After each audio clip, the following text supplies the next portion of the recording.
Baik, kita akan bersama-sama. Saya lihat sebagian masih belum kembali dari liburan mungkin ya.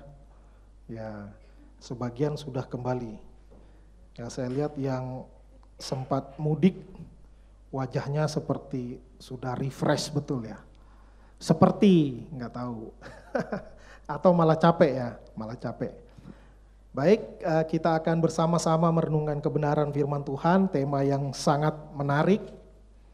Bukan sembarang resolusi, ya, bukan sembarang resolusi. Karena temanya dibilang bukan sembarang, wah, cari gambar juga yang bukan sembarang, itu di pinggir jurang. Ya, di pinggir jurang ada bahaya di sana mengintai. Namun juga ada keindahan yang luar biasa. Ya, ini sangat instagramable, ya, keren kalau diposting. Ya, saya juga nggak tahu pasti itu foto atau cuman gambar AI saja ya.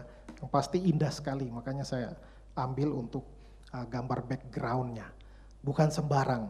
Tentu kita juga memasuki tahun yang tidak sembarang. Ya, ini tahun menarik.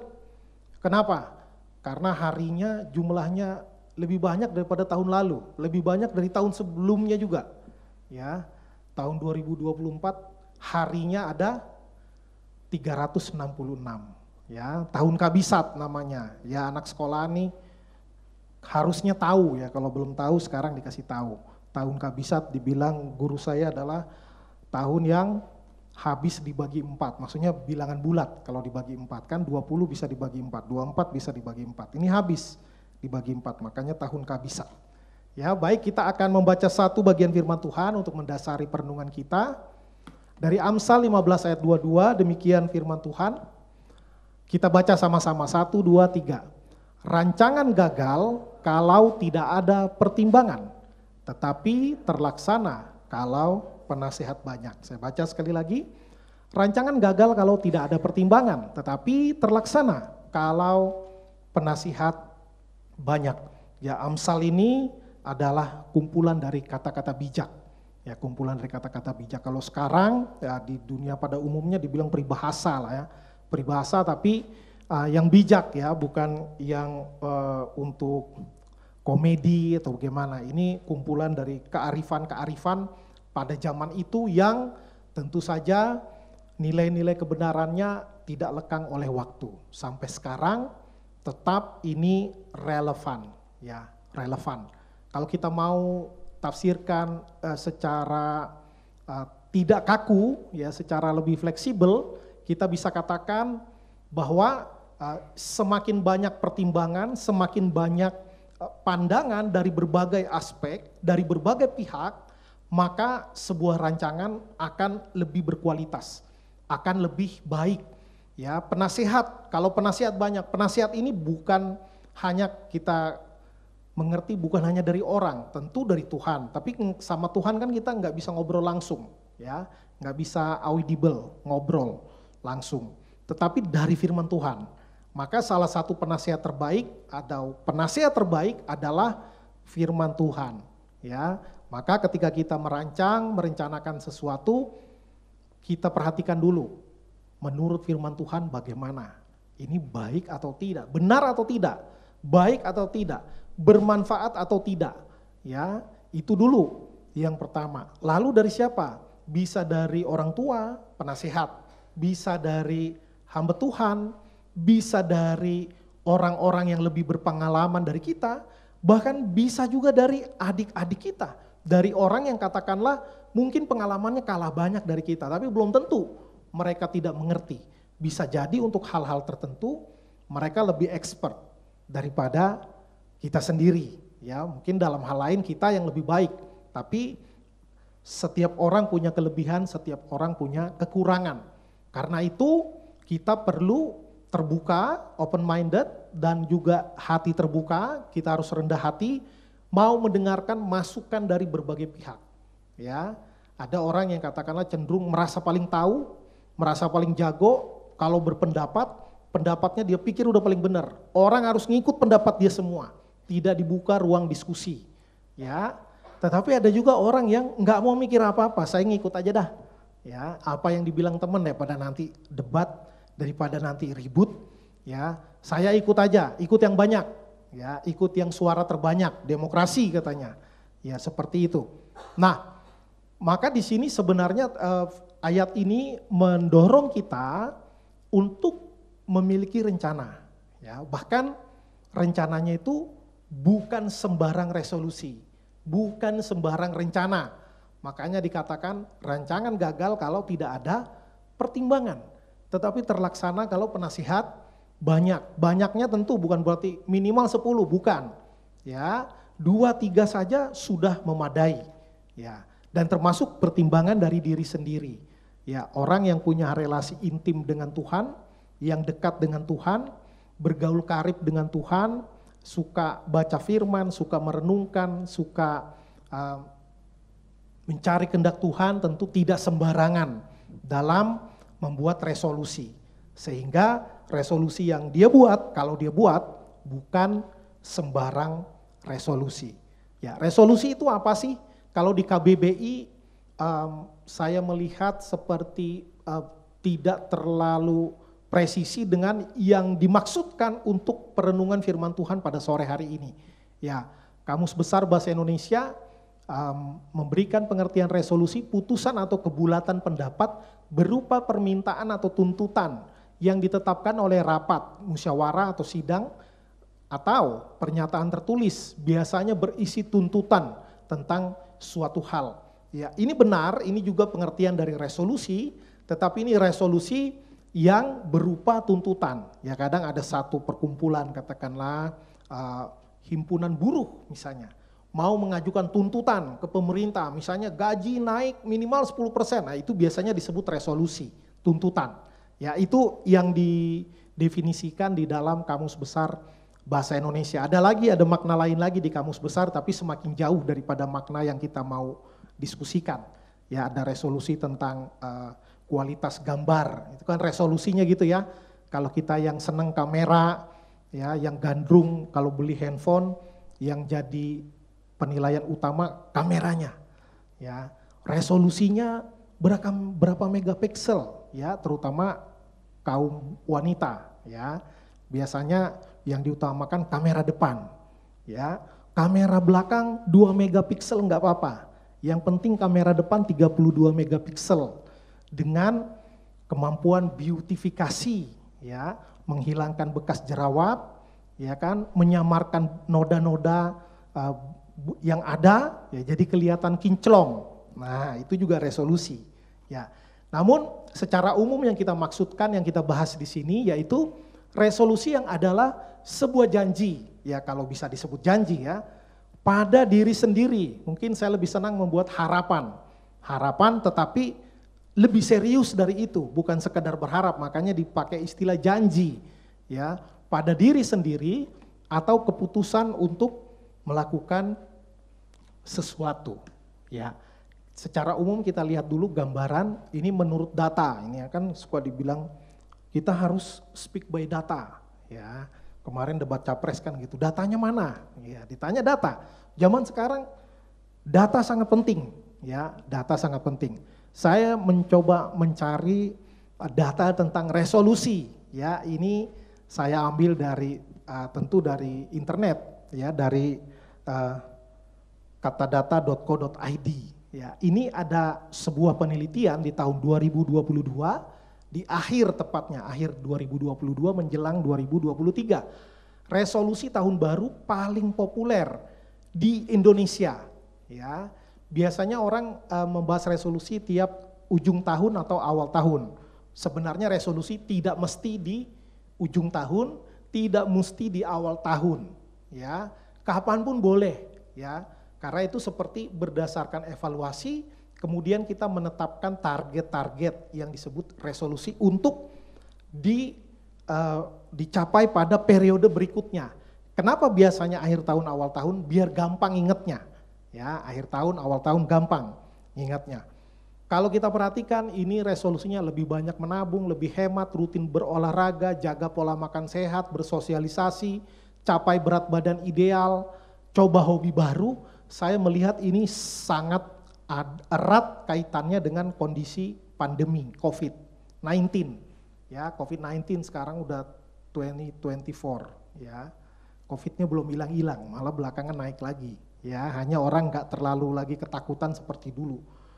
Coba karena COVID, maka banyak usaha yang tutup, ya, minimal pendapatan itu merosot, ya, merosot tajam. Wah, banyak orang yang kena PHK dan lain sebagainya. Otomatis concern utamanya apa?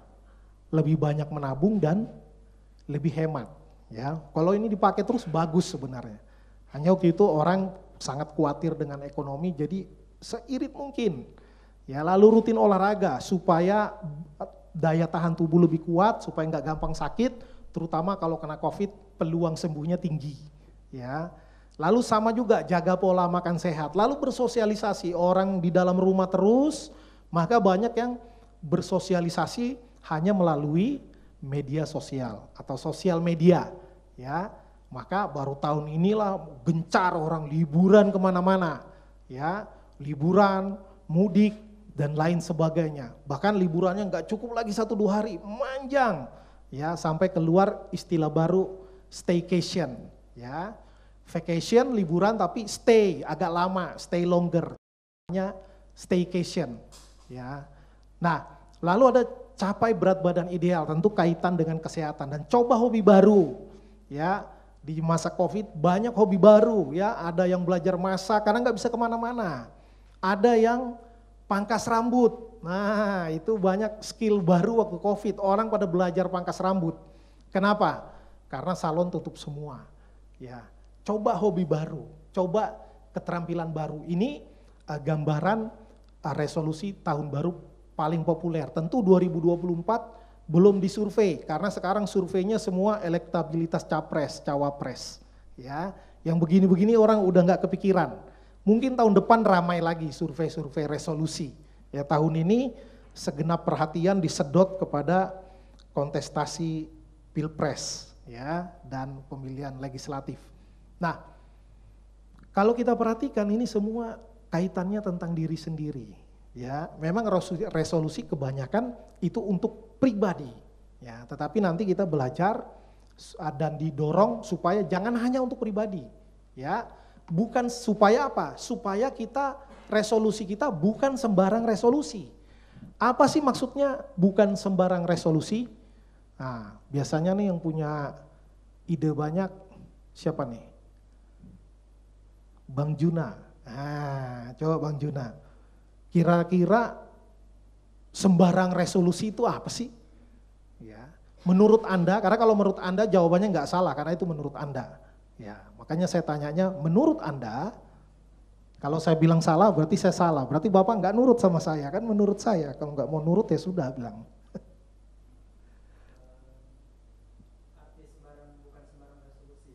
Boleh, boleh juga arti resolusi yang sembarangan juga boleh. Namanya aja menurut Anda.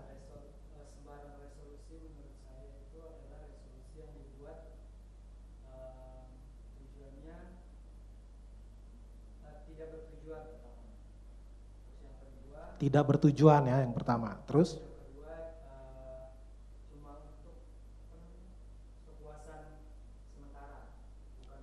Hanya untuk kepuasan sementara.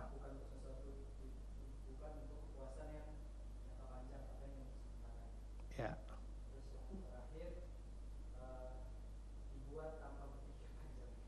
Dibuat tanpa berpikir panjang. Wah, udah bisa gantiin khotbah nih kayaknya nih. Mantap, ya. Bukan sembarang resolusi. Ya, namanya menurut Anda jawabannya pasti benar karena itu menurut Anda, ya. Tapi untuk jawaban Anda saya mau menurut, ya, dalam arti saya setuju, ya. Bukan sembarang resolusi, kita kan maunya gitu. Ya kan, sekitar belasan tahun yang lalu ada grup band namanya Bukan Bintang Biasa, ya. Bukan bintang biasa, walaupun menurut saya sangat biasa. Mukanya aja yang agak di atas rata-rata, suaranya di bawah rata-rata. Ya, nanti searching sendiri, Bukan Bintang Biasa. Ya. Nah, kita mau resolusi jangan rata-rata, nah, apalagi sembarang. Sembarang itu artinya ya tentu salah satu aspeknya adalah kualitasnya rendah. Ya, saya yakin kita semua sepakat. Ya, bagaimana supaya resolusi itu baik? Ya, tentu ada beberapa indikator. Ya, bahasa kerennya gitu ya. Indikator. Ya, saya membagi dengan 3 hal dengan satu kata biar gampang ingetnya. Ya, yang pertama esensi. Ya, esensi. Nah, kalau kita beli obat sirup, ya, minggu lalu saya beli obat batuk sirup untuk orang tua, ya, di belakangnya itu ada tulisannya ingredients, ya, ingredients. Artinya apa? Kalau bahasa Melayunya ramuan, ya, ramuan. Kalau kita apa ya istilahnya ya? Ya ingredients ya, kok lebih ingat bahasa Inggrisnya daripada bahasa Indonesianya. Istilahnya bahan-bahan yang membuat ramuan tersebut atau yang membuat jadi obat sirup, obat batuk sirup itu. Apa saja di dalamnya, termasuk makanan juga gitu. Makanan juga gitu, kadang saya merasa lucu ya ini ingredients. Misalkan di dalam satu produk tertentu untuk susu untuk membuat langsing ya. Kadang itu tulisannya lemak atau fat 0%. Lalu kolesterol misalnya 0%. Kalau 0 ngapain ditulis? Iya kan? Kadang saya mikir kok 0 terus, ya nggak usah ditulis lah, namanya aja 0. Tulislah yang ada isinya. Ya. Lalu saya mikir-mikir, oh mungkin karena itu ada tujuannya, nggak mungkin itu ditulis asal-asalan. Ya, karena tidak semua bahan-bahan dimasukkan, hanya beberapa. Tapi ada yang sengaja dimasukkan dengan tulisan 0%. Ya, artinya apa? Bahan-bahan itu adalah menjadi daya tarik. Misalnya susu, tapi fatnya 0%. Orang kan sebagian takut minum susu karena ada lemaknya. Nanti saya malah tambah gendut minum susu, saya mau tambah sehat. Saya maunya vitamin dan mineral, protein, kalsium dan lain sebagainya yang terdapat dalam susu. Tapi saya nggak mau lemaknya, misalnya. Maka lemak 0% itu menjadi daya tarik. Ya, kolesterol 0% menjadi daya tarik. Ya, sayang kita belum ketemu udang goreng mentega, kolesterol 0% belum ada ya. Kalau susu-susuan udah berhasil dibuat. Bahkan kopi tanpa kafein juga sudah berhasil dibuat. Ya, kalau saya bilang ini kopi kehilangan jati diri ya. Justru saya nggak mau minum itu, kita minum kopi cari kafeinnya. Ya, maka resolusi juga gitu. Ya, esensinya penting. Ya, setidaknya kalau orang Kristen tadi Bang Juna sudah kasih pandangan yang baik. Ya, jangka panjang. Bahkan bukan hanya panjangnya panjang ya, maksudnya nilai-nilai kekalnya ya, nilai-nilai kekalnya. Lalu apa? Bukan hanya untuk diri ya, bukan hanya untuk diri sendiri. Ya, orang Kristen itu bukan hanya diciptakan, bahkan bukan hanya Kristen, semua orang ya, kalau di pelajaran sekolah kan dibilang kita ini makhluk sosial. Ya, maksudnya apa itu? Bukan sok sial karena sok lalu jadi sial, bukan. Ya, maksudnya kita itu butuh orang lain. Tidak ada orang yang bisa hidup sendiri, ya, nggak bisa. Kita tinggal di dalam komunitas. Karena itu hendaknya resolusi juga dibuat bukan hanya untuk personal, ya, tapi ada untuk kebaikan bersama, untuk kebaikan komunitas, ya. Bahkan kalau bisa lagi kita perluas lagi untuk bangsa dan negara, kayak visi misi capres. Coba periksa visi misi capres, nggak ada tuh yang supaya saya makin kaya, supaya saya jadi orang paling berkuasa, enggak.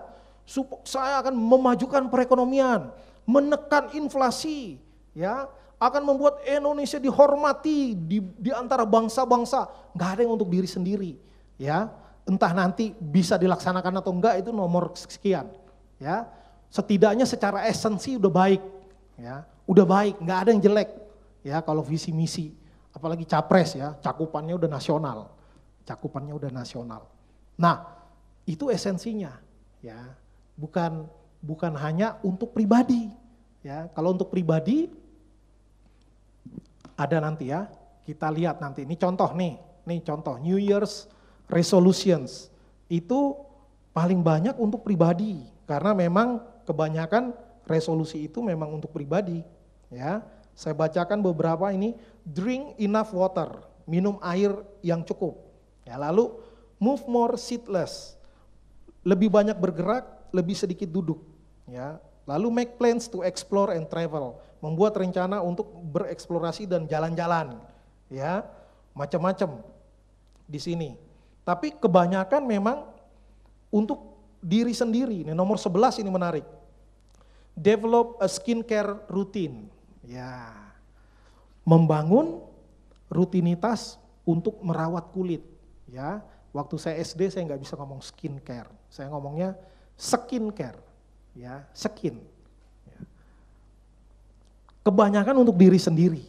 Nah, bagaimana kalau kita kembangkan atau pertinggi lagi, naikkan lagi kualitasnya supaya bukan sekadar untuk diri sendiri, ya, tapi untuk yang lebih tinggi. Kalau konteks kita IYF, di dalam ber-IYF. Nah, apa yang menjadi resolusi kita? Katakanlah tahun lalu saya bolos IYF 20 kali misalnya, ya, nggak ada yang 20 kali, adanya yang 19 dan 21 ya. Nah, tahun ini saya mau kurang dari 10 kali saya bolos misalnya. Ya, itu bukan bolos sengaja ya, mungkin lagi ujian, memilih untuk belajar, lagi mudik, lagi tugas luar kota dan lain sebagainya. Nah, gitu. Jadi dalam kita ber-IYF, naikkan lagi ya. Kita punya rutinitas skincare boleh nggak? Boleh, ya, boleh. Nah, itu bagian dari merawat diri, ya. Sama kayak nomor 25 itu yang di situ, make time for self care. Ya, perlu juga. Ya, perlu juga. Untuk apa? Untuk merefresh ya, membuat sesuatu yang menyenangkan sehingga kita senang. Nah, kalau kita senang, banyak hal yang bisa kita lakukan dengan lebih baik, ya. Apapun itu, termasuk di dalam beribadah. Ya, kalau kita lagi mumet, kita lagi stres, kita lagi galau, ya kadang mau pelayanan juga udah nggak konsen. Ya, maka penting ya hati juga ya. Nah, itu tadi esensi. Yang kedua, durasi. Durasi. Harus ada waktunya, jangka waktunya. Ya, maka itu menjadi penting dan akan menentukan langkah-langkah kita, ya. Misalkan kita diberikan soal ujian, pelajaran kimia, ya. Oh, kimia ada yang nggak tahu kali ya, kalau masih SMP. Pelajaran matematika, ya, pelajaran matematika.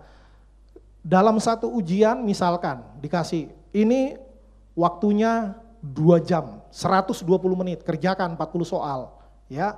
Yang lain dibilang 40 soal, waktunya 2 minggu. Ya, kira-kira, ya, dugaan aja, dugaan yang bisa dipertanggungjawabkan. Yang dibilang waktunya 2 minggu, begitu dikasih langsung ngerjain enggak? Ya, ngerjain Pak, itu kamu terlalu bagus. Ya, kalau dibilang 2 minggu, ya masih lama, gitu kan? Tapi kalau dibilang 2 jam, itu akan langsung ambil alat tulis, langsung ngitung dia. Ya, apalagi kalau dibilang 1 jam, dia lebih ngebut lagi, ya.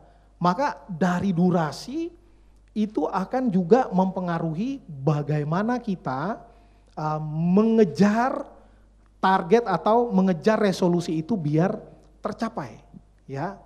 Maka tentukanlah durasi atau time limit, ya, time limit untuk resolusi yang kita buat, ya, untuk resolusi yang kita buat. Nah, wajar enggak itu durasinya? Ya. Misalkan kita mau punya penghasilan 1 bulan 50 juta dalam 3 bulan. Profesi kita apa? Mahasiswa. Wah, itu udah enggak masuk akal. Ya, bukan berarti, wah kok Bapak enggak beriman sih? Bukan. Ya, tapi kita menentukan resolusi itu perlu yang juga achievable, yang doable, yang bisa dilakukan, yang bisa dicapai, ya, yang wajar aja, jangan yang nggak masuk akal atau bukan nggak masuk akal, yang hampir mustahil, ya, yang wajar-wajar saja. Kalau kita pelajar, kita mahasiswa, mungkin resolusi kita kepada disiplin belajar, ya, misalnya mengerjakan tugas, ya, apakah saya mengerjakannya sistem kebut semalam, SKS, besok dikumpul, hari ini baru kerjakan, padahal itu tugas untuk 1 semester, misalnya. Atau saya mulai tahun ini saya mau lebih mengatur manajemen waktu saya, time management, karena ini sangat mempengaruhi bagaimana pekerjaan dan karir kita ke depan. Kalau kita adalah pengatur waktu yang baik, maka kita akan semakin baik juga, setidaknya kita mengerjakan dengan lebih baik. Ya, katakanlah sebuah makalah, kalau dikerjakan SKS bisa bagus nggak? Bisa, tapi bisa jauh lebih bagus lagi kalau range waktunya, rentang waktunya panjang. Karena ada kesempatan untuk kita lihat lagi, ada nggak kira-kira yang belum masuk di dalamnya. Ya, diskusi dengan dosen, diskusi dengan guru, diskusi dengan teman, tiba-tiba lagi sesuatu waktu ada kadang-kadang ada waktu tertentu yang kita bilang dapat inspirasi. Wih, ini bagus nih kalau dimasukkan ke makalah saya misalnya. Nah, itu tidak akan terjadi kalau SKS, kecuali memang anugerah Tuhan luar biasa ya. Dalam satu malam semua dibukakan oleh Tuhan. Wah, luar biasa. Apalagi nggak sempat belajar, lalu pas ujian tiba-tiba semua jawaban dibukakan oleh Tuhan. Wah, kemungkinan itu bukan dari Tuhan, mungkin kunci jawaban itu, contekan. Ya. Nah, durasi itu menentukan, ya, maka menentukan strategi dan sikap kita di dalam mencapai resolusi tersebut, how to-nya, ya. Lalu tentu yang terakhir intensi adalah tujuan. Nah, tujuan tentu kalau yang personal kita akan melulu melihat kepada diri sendiri, ya. Saya ingin nilainya lebih tinggi, saya ingin posisi lebih baik, saya ingin penghasilan lebih banyak, ya. Saya ingin lebih banyak teman, jangan lebih banyak pacar ya, nggak boleh. Nah, saya ingin biasanya meningkat semua, ya. Itu yang wajar, ya, kita yang wajar ya aja. Nggak mungkin saya mau tahun ini sakit-sakitan, saya mau diputusin tahun ini, ya. Saya mau dihianati terus, di-ghosting terus, ya, nggak mungkin. Ya pasti yang lebih baik maunya dong, ya jangan yang lebih buruk. Nah, kalau orang Kristen intensinya tetap ya Roma 11 ayat 36, ya, segala sesuatu adalah dari Dia, oleh Dia dan bagi Dia, ya. Soli Deo Gloria, segala kemuliaan bagi Allah. Maka yang menjadi penentu juga adalah apakah sesuatu itu memuliakan Tuhan atau tidak. Kalau sama-sama memuliakan Tuhan, Tuhan memberikan kita hati nurani, ketajaman analisa, ya, pikiran ini juga datangnya dari Tuhan. Maka kalau di antara beberapa pilihan, 2 atau lebih pilihan, maka harusnya penilaiannya yang mana yang lebih memuliakan Allah. Ya, kalau kita sedang penjajakan, katakanlah penjajakan, ya kan dalam ilmu berpasangan kan gitu ya. Pertama apa dulu dibilangnya? Dulu saya ngobrol-ngobrol sama guru di Ngabang tuh. Koleksi yang pertama katanya, bukan koleksi pacar, koleksi kandidat sebanyak-banyaknya, ya. Lalu lakukan screening, seleksi, ya seleksi. Mungkin nanti setelah selesai seleksi hanya 2 atau 3, ya. Tapi ingat ya, dia suka sama kita atau enggak, yang kita koleksi, seleksi. Padahal nggak ada yang suka sama kita cuma ngarep doang, ya sama juga bohong. Ya, kadang kan ada yang orang tuh dianugerahkan Tuhan, ya bukan soal cantik, ganteng, kaya, pintar, bukan. Ada orang yang ditaksir lebih dari 1 orang. Katakanlah mungkin karena cakep, ada yang mungkin karena dompetnya tebel, ada yang mungkin karena memang orangnya biasa, ya ekonominya biasa, tetapi orangnya wise misalnya. Wah, dia menjadi tempat curhat banyak orang, bertanya, meminta nasihat. Ya, kalau saya dulu di STT saya bilangnya sebagai tembok ratapan. Ya, tempat orang galau, patah hati, curhatnya ke dia. Ya, setidaknya dia punya telinga yang selalu siap sedia mendengarkan. Wah, Ada orang yang begitu, biasa-biasa tapi banyak yang naksir, misalnya. Ya, kan ada orang begitu, maka dia bisa melakukan seleksi. Ya, nah kadang anak muda ini kan yang jadi penilaian utama, yang menjadi faktor penentu, kadang itu bukan yang mana yang lebih memuliakan Tuhan, ya. Tapi kita lihat dia datang naik apa nih, ya, naik mobil pribadi atau naik angkutan umum, ya. Kadang kita melihatnya begitu, atau mungkin bukan kita, tapi orang tua kita yang begitu. Nah, ini yang perlu dilihat, ya. Harusnya yang mana yang lebih memuliakan Tuhan. Katakanlah yang deketin kita ada 27 orang misalnya nih, ya, tapi jarang lah sampai 27 orang ya. Yang mana yang lebih memuliakan Tuhan, ya, itu faktor utamanya, ya, faktor utamanya. Kalau jelas beda server, udah coret langsung, ya, yang lain nggak penting dilihat, ya. Tapi dia lebih sopan loh daripada yang satu server, ya. Sopan itu bisa gimmick, ya, sama seperti gemoy, ya, itu gimmick. Ya, gimmick, ya, bisa dibuat untuk kepentingan tertentu, ya, tapi kalau karakter itu track record, ya, track record. Gitu juga kepada diri kita, misalnya dalam memilih pasangan, ya, biasanya orang lagi PDKT jadi baik semua, ya, susah dilihat kekurangannya, karena apa? Sudah di make over semua, sudah dibuat sedemikian rupa untuk memberikan impresi, membuat biar lawannya itu terkesan. Ya, kalau memilih pasangan nih, supaya dia terlihat menarik dilihat orang tersebut. Ya, saya baca satu di kanal berita, kos-kosan, ibu kos saking keselnya dia foto, dia viralkan, ya, masuk berita, ya, anak kos keren, cantik, kamarnya minta ampun, berantakannya luar biasa. Waduh. Kalau saya lihat fotonya, saya nggak percaya itu kamar perempuan, ya, karena rasanya lebih jorok daripada kamar laki-laki. Biasanya laki-laki lebih jorok pada umumnya, ya, lebih berantakan, lebih nggak ngerawat kamar, ya, tapi ini, waduh, udah kotor, berantakan. Tapi kata ibu kos, ini yang ngekos ini wanita selalu keluar pasti rapi dan keren, ya. Nah, kayak gitu-gitu kan. Nggak kelihatan ya, tapi di luar dia kelihatan keren, di dalamnya kacau. Nah, jadi kalau orang Kristen ini, mana yang lebih memuliakan Tuhan? Maka intensi itu sangat penting, ya. Kalaupun misalnya itu kan dikatakan proses tidak mengkhianati hasil, ya. Kalau kita kerja jujur, kita kerja keras, bahkan kita rela mengerjakan lebih daripada tuntutan, ya. Kalau anak sekolah dibilang nilai kita melebihi KKM, ya, kriteria kelulusan minimal. Itu bagus. Jangan target kita cuma KKM, ya, lulus nilai 70, yang penting saya 70, ya. Bodoh amat, nggak penting mau 80, 90, 100. Jangan, kecuali kalau kemampuan kita memang 70, ya, itu udah oke.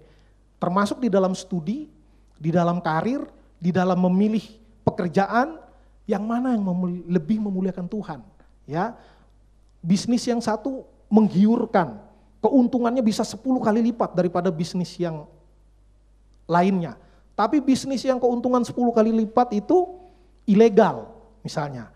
Udah ilegal, banyak menipu lagi misalnya, tapi untungnya besar, ya. Untungnya besar. Saya pernah ngobrol di suatu kota dengan orang yang mantan pengedar narkoba. Wah, ini unik nih, jangan diikuti, ya. Dia bilang yang penting jangan serakah. Jadi dia mengedarkan 1 kali, cukup untuk beli kendaraan katanya. Cukup, saya harus bisa mengendalikan diri katanya. Ini pengedar narkoba bisa ngomong pengendalian diri, keren juga ya. Ya, saya belajar sesuatu walaupun ya jangan ditiru. Tapi dia bilang kalau diulang-ulang pasti ketangkep katanya. Jadi saya bang harus bisa mengukur diri, jangan ketagihan katanya. Ya. Walaupun ya itu dosa juga, salah juga, ya. Maka itu nggak boleh. Walaupun untungnya sekali lolos bisa langsung beli kendaraan, ya. Ada orang udah 3 tahun nggak lunas kendaraannya. Itu pun motor yang paling murah misalnya, ya. Jangan bilang dulu mobil mewah, motor yang paling murah 3 tahun belum lunas, ya. Tapi kalau kita bisa mendapatkan uang dengan cara yang tidak benar, maka seharusnya itu tidak dipilih, ya. Walaupun di penjara ada orang Kristen juga ya, karena kasus korupsi pula, ya. Karena apa? Karena dia tidak menjadikan kemuliaan bagi Allah sebagai dasar dan tujuan dari apa yang mau dia kerjakan.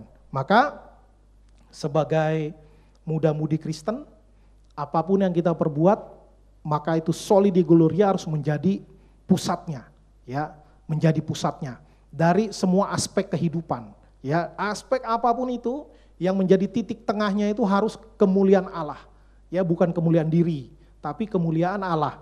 Tentu Tuhan akan lebih dimuliakan kalau kita bekerja lebih baik, kalau kita bekerja lebih jujur, kita bekerja lebih keras, kita berkorban lebih banyak.